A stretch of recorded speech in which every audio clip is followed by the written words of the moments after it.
주님께서 사랑하시는 은혜의 빛 장로교회에 와서 하나님의 말씀을 전할 수 있게 되어서 참 감사를 드립니다. 제가 4개월 전에 베이 에어리어로 이사를 왔어요. 그래서 다른 곳에 있을 때 잘 몰랐었어요. 근데 제가 지난 3년 동안 있었던 곳이 이제 알래스카에 있었는데요.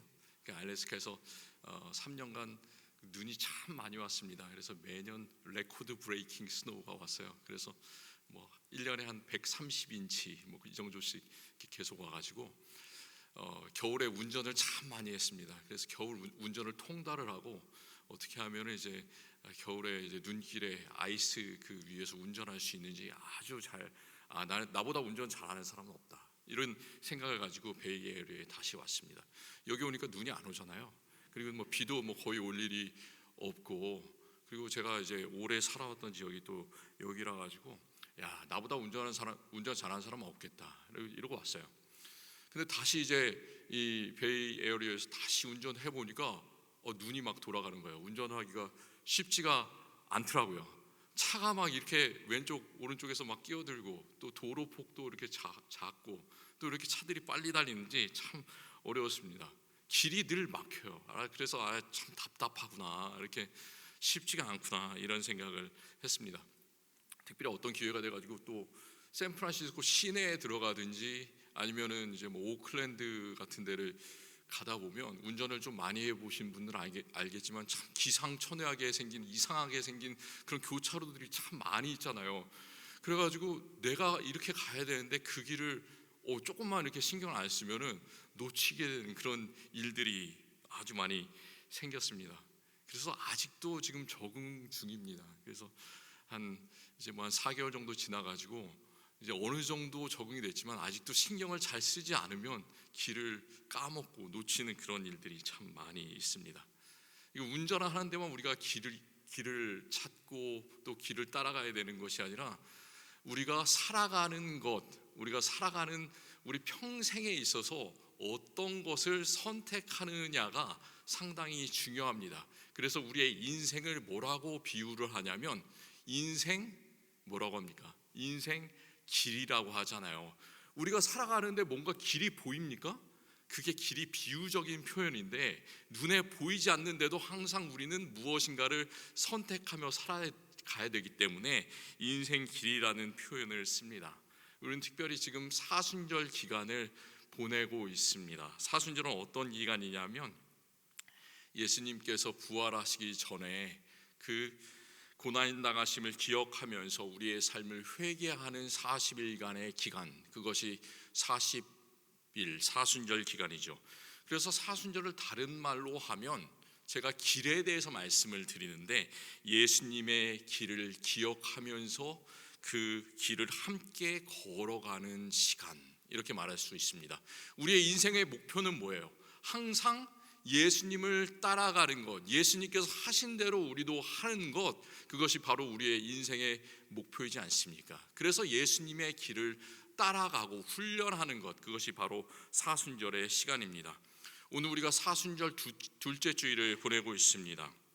그래서 우리는 예수님께서 걸어가셨던 그 길이 있는데, 그 길의 한 자락을 이 시간 함께 걸어보고자 합니다. 누가복음에 따르면 예수님께서는 그의 삶에서 가장 중요한 한 가지 결정을 하셨습니다. 예수님께서 공생애를 처음 시작하실 때는 어디서 활동을 하셨습니까? 예수님께서 자라나셨던 곳 갈릴리 지역, 특별히 나사렛 지역, 그곳에서 이제 북쪽 지방이죠. 이스라엘 북쪽 지방에서 활동을 하셨는데, 이제 예수님께서는 예루살렘을 향해서 발을 옮기시는 거예요. 그 전까지는 이제 북쪽에 계셨지만, 누가복음 9장 51절에는 이런 구절이 있습니다. 예수께서 승천하실 기약이 차감해 예루살렘을 향하여 올라가기로 굳게 결심하시고 라고 누가가 기록을 하고 있습니다. 굳게 결심하신 대로 예수님께서는 그 길을 한 발 한 발 남쪽을 향해서, 예루살렘을 향해서 가고 계셨죠. 예수님의 그 결심은 절대 변하지 않았습니다. 그래서 결심하신 그 순간부터 예수님께서는 계속해서 십자가에 이르는 순간까지 예루살렘을 향해서 올라가는 그 길을 가셨습니다. 그 길을 가시면서 예수님께서 하신 것은 우리가 잘 아는 세 가지 예수님의 사역이 있죠. 첫 번째는 병든 자를 고치고, 또 하나님 나라의 복음을 전하시고, 또 제자들을 가르치시는 그 세 가지 일을 하셨습니다. 우리가 오늘 읽은 누가복음 13장 이 뒷부분은 예수님께서 예루살렘으로 올라가는 길에 일어난 한 가지 사건을 기록을 하고 있습니다. 어떤 일이 있었냐면, 하루는 바리새인들이 와서 예수님께 왔어요. 그래서 이 사람들이 하는 얘기가, 예수님, 지금 이 지역을 좀 즉시 좀 떠나 주셨으면 좋겠습니다. 이런 부탁인지 협박인지 모르는 그런 이야기를 예수님께 드리고 있습니다.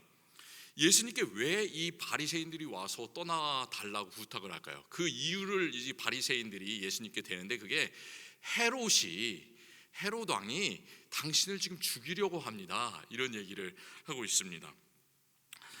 그 뭔가 좀 이상하지 않습니까? 바리새인들이 이야기하는 게, 예수님께서 공생애를 딱 시작하셨을 때, 공생애를 시작하시면서 그 회당에 들어가셨어요. 유대인의 회당에 들어가셔서 아주 유명한 말씀을 찾아서 읽으셨습니다. 이사야 선지자가 기록한 그 두루마리에 있는 구절을 찾아서 읽으셨는데, 주의 성령이 내게 임하셨나니 이는 가난한 자에게 복음을 전하게 하시려고 내게 기름을 부으시고 나를 보내사 포로된 자에게 자유를, 눈먼 자에게 다시 보게 함을 전파하며 눌린 자를 자유롭게 하고 주의 은혜의 해를 선포하게 하려 하심이라. 이 구절을 찾아 읽으셨습니다. 누가복음 4장에 기록된 그 말씀이죠. 그리고 나서 예수님께서 말씀을 그냥 딱 마치신 것이 아니라, 그 회당, 유대인의 회당에 모이는 사람들이 무엇을 잘못했는지를 하나하나 이제 말씀을 하셨어요. 그랬더니 그 사람들의 마음이 어떻게 됩니까? 그 사람들이 그 마음이 별로 좋지가 않았어요. 자기 잘못을 이야기하는데 좋은 사람은 아무도 없지 않습니까? 그래서 이 사람들이 했던 행동이 참 아주 극단적인데, 그 회당에 모인 많은 사람들이 화가 나서 예수님을 그곳에서 몰아내서 그 회당이 있는 산 꼭대기까지 데리고 올라가서 거기에 낭떠러지가 있습니다. 그래서 낭떠러지에서 예수님을 밀어서 떨어뜨려서 죽이려고 하는 그런 장면이 있습니다. 그런데 당시에 그 회당에서 예수님께서 말씀을 전하셨는데, 회당의 우두머리가 누구일까요? 회당장이잖아요. 근데 회당장은 아주 율법에 익숙한, 구약 성경에 아주 익숙한 그런 바리새인들이 회당장이었죠. 그러니까 이 바리새인은 예수님과 별로 좋지 않은 관계에 있었던 그런 사람들입니다. 또 예수님께서는 특별히 안식일 날 병자들을 고치셨습니다. 그리고 예수님께서 사랑하셨던 그런 사람들은 아주 사회 위에 있는 그런 사람들이 아니라 바닥에 있는 사람들, 세리들, 죄인들, 이런 사람들과 친하셨고, 그 사람들과 함께 식사를 나누시고 음식을 잡수셨습니다. 그런데 그 모습을 볼 때 아주 탐탁치 않게 여기던 사람들이 바로 바리새인들이었어요. 그래서 바리새인들은 예수님을 이렇게 잘 지켜보면서 예수님께서 하시는 그런 말과 예수님께서 하시는 행동, 그런 것들이 잘못된 게 있나 올무에 빠뜨리려고 노력하던 사람들이었습니다. 이렇게 예수님께서 어딜 가나 그 예수님을 적대하던 사람들이 바리새인들이었는데, 우리가 오늘 읽은 말씀에서는 바리새인들이 누가복음 13장에서 예수님께 막 친한 척하면서, 예수님 제발 좀 안전을 위해서 이곳을 피해 주십시오, 이렇게 뭔가 예수님과 바리새인들이 친구가 된 것 같은 그런 모습들을 바리새인이 보이고 있습니다. 왜 그럴까요? 왜 바리새인들이 갑자기 그 예수님께 친한 척을 하는 걸까요? 우리가 오늘 이 말씀에서 여러 가지 다른 길을 선택하는 그런 사람들을 볼 수가 있습니다. 첫 번째 나타나는 길은 바로 바리새인들의 길이에요. 그들은 여기서 예수님을 위하는 것 같지만 실제로는 예수님을 위해서 제발 이곳을 떠나 주십시오, 이렇게 부탁하는 것이 아닙니다. 예수님의 가르치심은 바리새인들의 우두머리인 그 서기관들과 같지 않고 하나님의 권위가 있었다고 성경은 말씀하고 있습니다. 만약 예수님께서 그곳에 예루살렘으로 지금 내려가고 있는 길인데 그 한 곳에 오래 머물러 계신다면 어떤 일이 생기겠습니까? 예수님께서 그곳에서 병을 고치시고 하나님 나라의 복음을 증거하신다면 사람들이 예수님을 점점 더 많이 따르게 되겠죠. 그런데 그 반면에 그 지역에서 높은 자리를 차지하고 있는 자기들 바리새인들은 예수님에 비해서 점점 인기가 없어지고 힘이 없어지고 자기 자신들의 그런 위안을 걱정하고 있는 거예요. 제가 어렸을 때 혹시 그런 경험이 있으신 분이 있는지 모르겠는데, 제가 어렸을 때는 동네마다 그 오락실이 있었습니다. 오락을 이렇게 오락실에서 해보신 분 계십니까? 예전에 한 30년 전에 40년 전에 오락실이 있었는데요, 오락을 한 판 하는데 돈이 얼마였냐면 50원이었어요. 그래서 50원짜리를 그 기계에다가 딱 넣으면은 이제 오락을 시작할 수가 있는 거예요. 근데 가끔 이제 오락을 하면 보통 한 5분 정도 10분 정도 하고 끝나야지 주인이 돈을 벌 텐데, 그게 아니라 50원을 넣으면 너무 오락을 잘해가지고 1시간이고 2시간이고 3시간이고 계속하는 친구들이 있었습니다. 제 얘기가 아니라 그냥 제가 본 얘기를 하는 거예요. 오해하지 마시고요. 근데 이제 그 50원을 가지고 3시간 4시간을 넘게 오락하는 애들, 주인 입장에서 보면 장사에 방해가 되잖아요. 근데 그 친구들을 어떻게 주인이 이렇게 대처를 할까요? 이런 주인들이 있었습니다. 어떻게 하냐면 50원 가지고 너무 오락을 잘하는 애들이 있으면 그 옆에서 구경꾼들이 이렇게 몰려들어요. 어린 친구들이 다 와가지고 어떻게 오락하나 이렇게 지켜보고 있어가지고 벌떼처럼 그 기계 주변에 사람들이 가득합니다. 그 주인이 50원을 들고 그 친구 옆으로 싹 이렇게 옵니다. 그래가지고 물끄러미 그 구경하는 친구들 옆에 딱 있다가 한참 같이 지켜봐요. 오락 잘하는구나 이렇게 칭찬하는 것처럼. 그러다가 그 친구 옆으로 가가지고 그 오락하는 친구의 그 옆구리를 이렇게 싹싹 쳐요. 그러면서 50원짜리를 딱 이렇게 주는 거죠. 50원을 주인이 주면 어떻게 될까요? 그게 무슨 뜻이에요?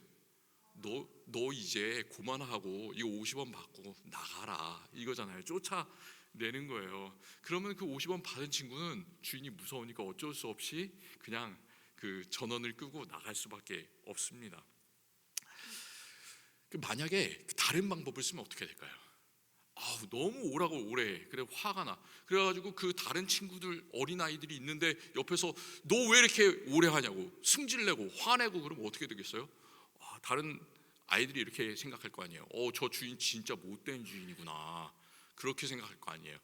그러니까 이 주인은 50원을 주면서 그 친구를 아주 좋은 방법으로 쫓아내는 게 결국 그 친구를 위하는 게 아니라 자기 자신을 위한 거예요. 자기 자신의 영업에 방해가 되지 않게 하기 위해서. 그래서 자기 자신을 위해서 주인은 가장 좋은 선택을 하는 거죠. 이게 적절한 비유인지는 모르겠는데 바리새인들은 예수님을 이렇게 위하는 척하면서 사실은 자신들을 위해서 예수님을 이용하고 있는 그런 방법을 사용하고 있습니다. 그래서 바리새인들이 선택하는 그 길은 어떤 길인가 하면 우리 주변에도 이런 사람들이 참 많이 있죠. 기회주의자의 길입니다. 기회주의자의 길.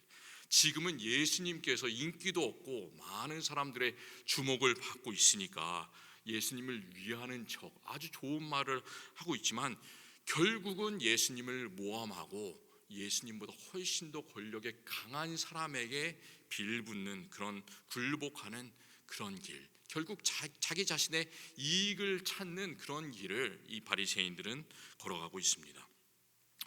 예수님께서 그 바리새인이 이곳을 떠나주셨으면 좋겠습니다. 그 말을 할 때 예수님께서 답변하신 그런 구절이 있습니다. 그게 우리가 읽은 누가복음 13장 32절 말씀입니다. 예수님께서는 이렇게 말씀하셨어요.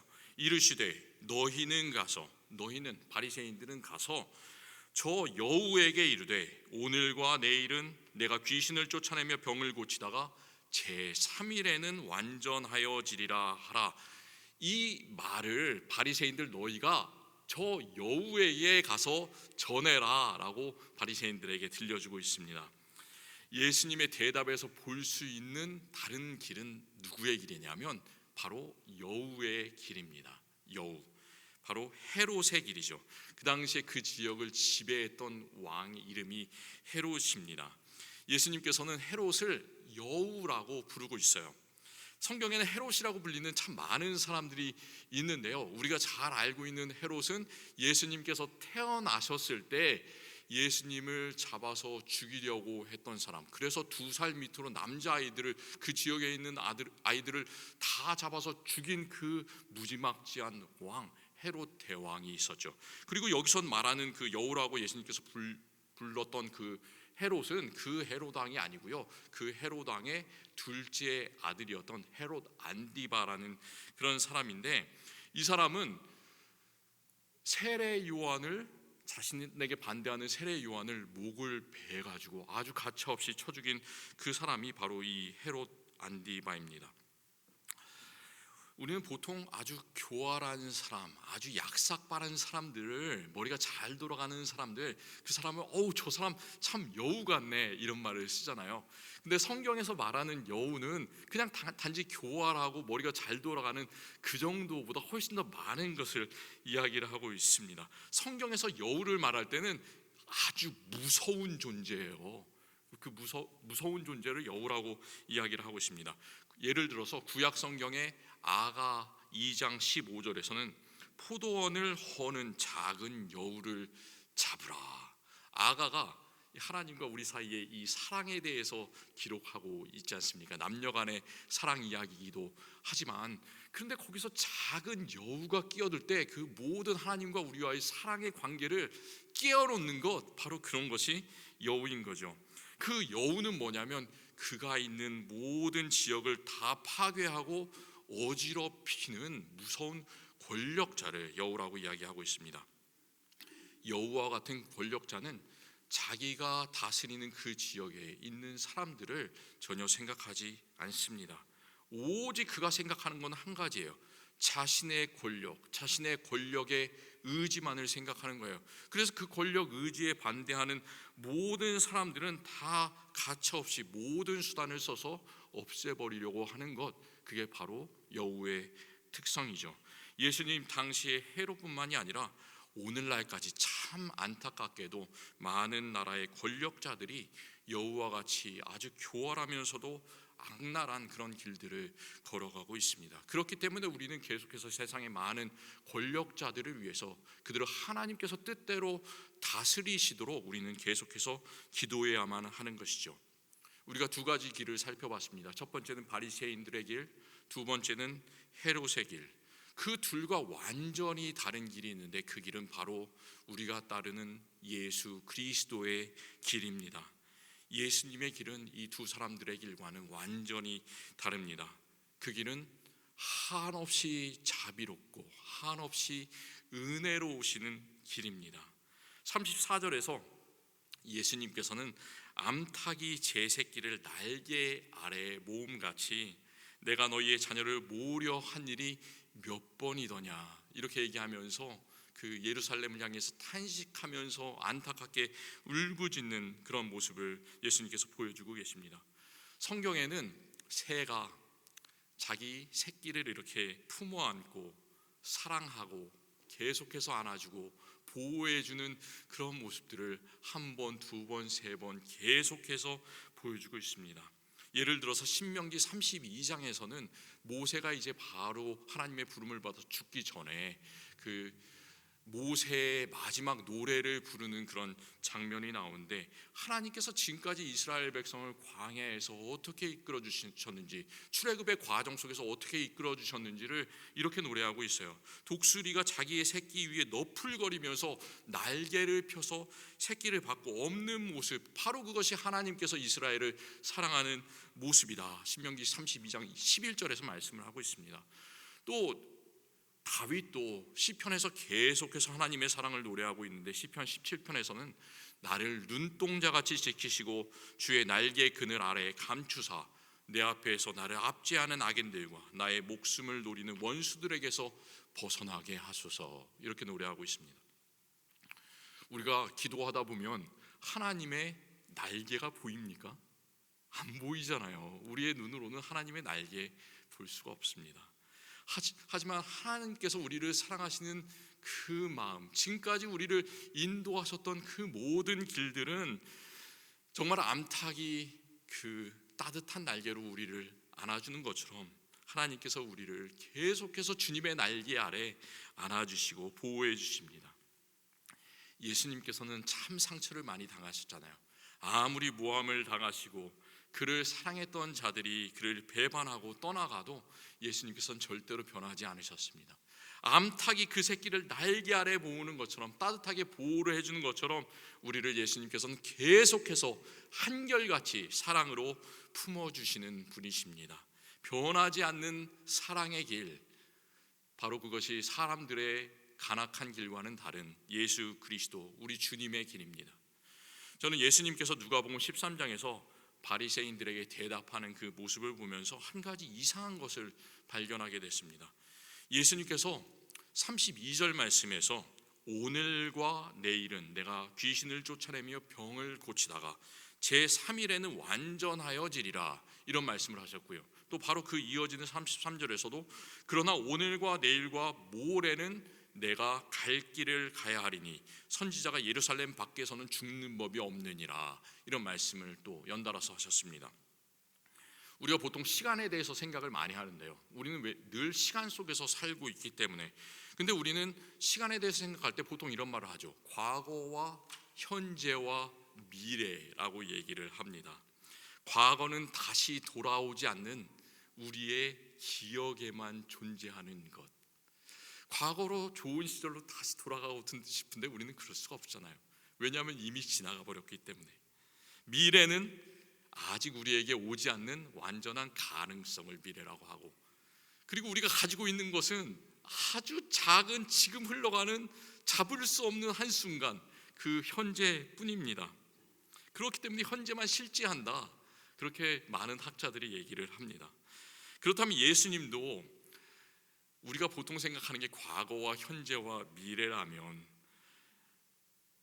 어제 과거에 내가 이런 일을 했는데, 이런 대단한 일을 했는데 그것처럼 오늘도 이런 일을 하고 내일도 이런 일을 하겠다, 이렇게 말씀하는 게 자연스러워 보일 텐데, 예수님은 어제와 오늘과 내일 대신에 오늘과 내일과 제3일 혹은 오늘과 내일과 모레를 말씀하고 계세요.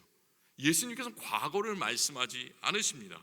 왜 그럴까요? 저는 이게 참 신기했어요. 의아했습니다. 왜 예수님께서는 오늘과 내일과 모레라고 말씀을 하실까? 여기서 우리는 보통 예수님께서 보통 생각하는 우리의 생각과 예수님께서 시간을 생각하시고 행동하시는 방식이 우리와 완전히 다르다는 것을 생각할 수가 있습니다. 보통 사람들은 내가 지금까지 과거에 이렇게 했으니까 현재에도 이런 일을 하고, 그런 업적에 기반해서 내일도 이렇게 계획하겠다, 이런 일을 생각하고 또 그렇게 행하지만, 예수님께서는 과거에 자신이 어떤 일을 해왔는가가 아니라 오늘과 내일 계속해서 병을 고치고 하나님 나라의 복음을 전하시는 그 하나님 나라의 일이 중요하다는 거예요. 하나님 나라를 전하고 하나님의 사람들을 품어안고 암탉이 제 새끼를 날개 아래 품어안는 그 일이 중요하다는 거죠.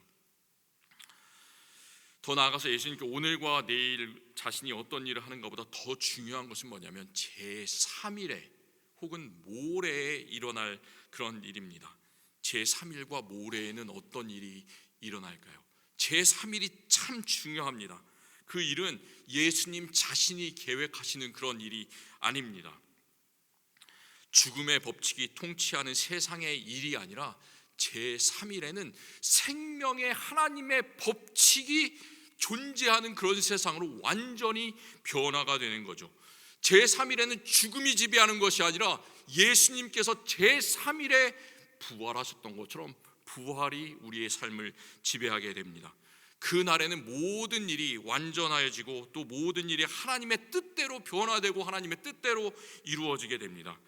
예수님께서 제3일 모레를 말씀하신 이유는 그가 자신의 뜻이 아니라 자신보다 항상 더 크신 하나님의 뜻과 하나님의 계획을 바라봤기 때문에 예수님께서는 오늘과 내일과 특별히 모레와 제3일에 대해서 강조를 하면서 말씀하셨습니다.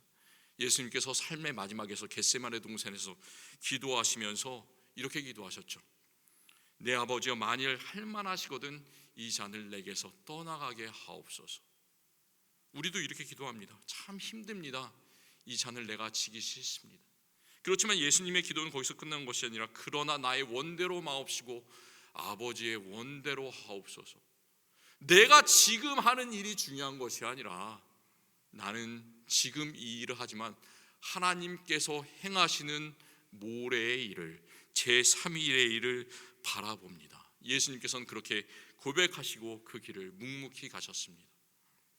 그리고 하나님의 뜻대로 제3일에 부활하심으로 우리의 모든 고통과 모든 죽음을 예수님께서는 다 이기셨습니다. 우리는 바리새인의 길, 헤롯의 길, 예수 그리스도의 길을 지금까지 살펴봤는데 예수님을 따르는 우리들은 누구의 길을 따라가야 되겠습니까? 예수님은 오늘 말씀에서 예루살렘 성을 보시면서 이렇게 탄식하셨죠. 예루살렘의 이름을, 그 성의 이름을 2번이나 연달아 부르셨습니다. 예루살렘아 예루살렘아 이렇게 말씀하셨어요.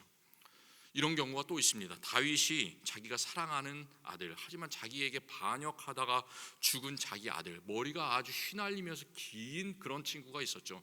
압살롬이라는 아들이 있었는데 압살롬이 죽었다는 말을 들었을 때 사실은 얼마나 밉겠어요. 자기 왕권에 반역하다가 죽은 아들인데, 그런데 그 아들이 죽은 것을 이제 보면서 성경에는 이렇게 말씀하죠. 내 아들 압살롬아, 내 아들 압살롬아, 내가 대신 너를 위해서 죽었더라면 좋았을 것을, 이러면서 압살롬의 이름을 2번이나 연달아서 부르는 것을 볼 수가 있습니다. 예루살렘은 어떤 곳입니까? 예루살렘은 당시의 모든 종교와 문화의 중심지였습니다. 경건한 유대인들은 큰 절기가 있을 때마다 예루살렘 성전에 올라가서 하나님을 부르면서 예배했습니다. 하나님께 예배해야 되는 그 거룩한 장소 예루살렘이 오히려 선지자들을 죽이고 또 파송된 자를 돌로 치는 곳이 되었다고 예수님께서는 안타깝게 탄식하셨습니다. 우리 자신의 모습이, 내 자신의 모습이 그런 황폐한 예루살렘 같지 않기를 원합니다. 예수님을 2번이나 나와 우리 믿음의 공동체를 위해서 그 이름을 부르면서 슬퍼하지 않게 만들기를 원합니다. 대신에 새끼를 날개 아래 모으고 안아주는 그 암탉의 모습처럼 하나님 나라의 일을 우리 모두가 오늘과 내일도 함께 해나갈 수 있기를 원합니다. 이사야 선지자와 또 히브리서 기자가 이렇게 권면을 했어요. 피곤한 손과 연약한 무릎을 일으켜 세워라. 그리고 고든 길을 만들어 나가라. 이렇게 권면을 했습니다. 참 우리 주변에는 피곤한 손을 가진 사람들이 많이 있습니다. 연약한 무릎을 가진 사람들이 많이 있습니다. 그게 바로 내 자신이 될 수도 있고 내 옆에 있는 가족이 될 수 있고 내 옆에 내가 사랑하면서 기도하는 성도가 될 수도 있어요. 그들을 위해서 일으켜 세우면서 같이 하나님의 나라를 위해서 나아가기를 원합니다. 참 많은 사람들이 과거를 생각하면서 과거에 빠져서 살아갑니다. 우리가 나이가 들면 이렇게 생각하잖아요. 저도 어느 정도 점점 나이가 들지만 막을 수가 없습니다. 세월을. 야, 내가 젊었을 때는 이런 일도 했었는데, 야, 내가 젊었을 때는 이렇게 힘이 셌었는데, 이렇게 영향력이 있었는데, 나 때는 이랬었는데, 나 때를 참 많이 좋아하지 않습니까? 커피 중에서도 나 때는 이랬었는데. 그런데 그 내 자신뿐만 아니라 우리 교회에 대해서도 우리는 이렇게 생각합니다. 코로나 바이러스가 오기 전에는 교회가 참 잘 나가고 교회가 참 좋았었는데, 또 우리나라를 걱정하는 사람들은 우리나라가 몇 년 전에는 참 좋았었는데, 몇십 년 전에는 발전도 많이 하고 살기가 좋았고 인정도 있었는데, 이렇게 생각을 많이 합니다. 하지만 그 지나간 날들보다 훨씬 더 중요한 것은 무엇이라고요? 우리 전능하신 하나님께서 열어주시는 제3일 모레에 일어날 놀라운 사건입니다. 우리들이 그것을 바라보기를 원합니다. 은혜의 빛 장로교회 모든 성도님들은 고난 가운데서도 주님의 길을 걸어가심으로 바로 제3일에 모레에 하나님께서 우리에게 허락해 주시는 놀라운 부활과 생명을 바로 우리가 경배하고 따르는 우리 주 예수 그리스도와 함께 또한 주님을 사랑하는 모든 성도들과 함께 기쁨으로 함께 누리시기를 간절히 축원합니다. 하나님 감사합니다. 하나님, 예수 그리스도께서는 그 어려운 길을, 십자가의 길을, 예루살렘으로 가는 길을 하나님의 뜻대로 순종하셨습니다. 오늘과 내일은 내 갈 길을 가셨습니다. 그리고 모레 제3일에 하나님께서 행하시는 놀라운 부활의 역사를 몸소 누리시고 그것을 우리에게도 나누어 주셨습니다. 우리의 삶이 참 어렵습니다. 우리의 교회가 어렵습니다. 우리의 세상이 어렵습니다. 그렇지만 현실에서 좌절하고 현실에서 넘어지는 것이 아니라 하나님께서 우리에게 주시는 새로운 날들을 바라보면서 승리하고 연약한 무릎을 함께 일으켜 세울 수 있는 우리 되게 하여 주시옵소서. 예수 그리스도의 이름으로 기도합니다. 아멘.